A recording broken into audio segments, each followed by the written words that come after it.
So I've got some sealers here I'd like to show you. The first one here is a Teflon paste. This one works pretty good to put on pipe fittings, or if you have a bolt that threads into a through hole. Remember, you have blind holes that go in a little ways and stop, and then you have through holes that go all the way through. And if there's oil on the backside, then we've got to seal the threads, and so this works pretty good for that. The next one here, this Hylumer 101, this is sold by John Deere. They recommend to use this as the gaskets on the 2.4 and 3 liter engines. On those engines, basically all the engine gaskets are this material right here, other than the head gasket, exhaust manifold, turbocharger, stuff like that. The oil pan front cover, valve cover is all supposed to be this Hylumer. This is actually a silicone material. It's basically John Deere's version of a silicone gasket maker. The next one here, the black one, this one is JB Weld brand, but the reason I'm showing you this one is a lot of the silicones that are sold in a black tube will often say something about being more oil resistant. This one here doesn't mention that, but the Permatex brand, for example, they advertise the stuff in the black tube to be oil resistant. The next couple right here are a couple of anaerobic gasket makers. The first one is a high flex form in place, and the other one is just their regular anaerobic gasket maker. The high flex is not supposed to harden up quite so solid. It's more rubbery whenever it's cured. But for both of these products right here, they work pretty well. You've got to make sure that the surface is nice and clean, not oily. And something that really helps it out a lot is if you use this clean and prime. It helps it set up a lot faster, and it helps it stick better.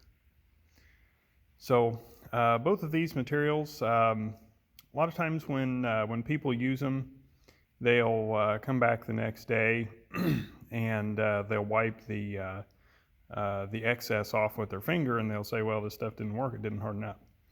And actually it did.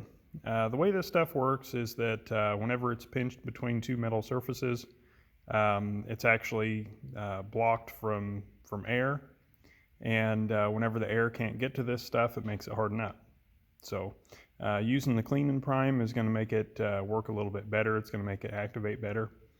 But whenever it's blocked from air, that's what makes it harden up. So if you have extra that squeezes out, then it will probably never harden up.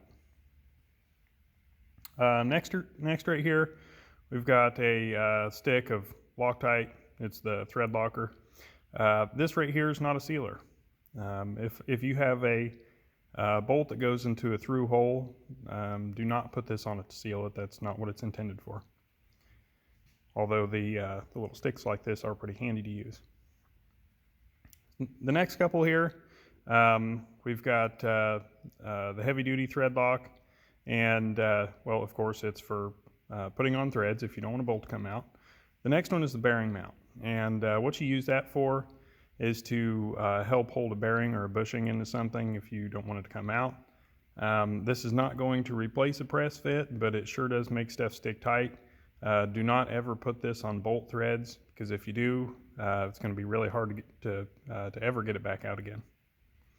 We mentioned the clean and prime already. This one over here is a press fit repair.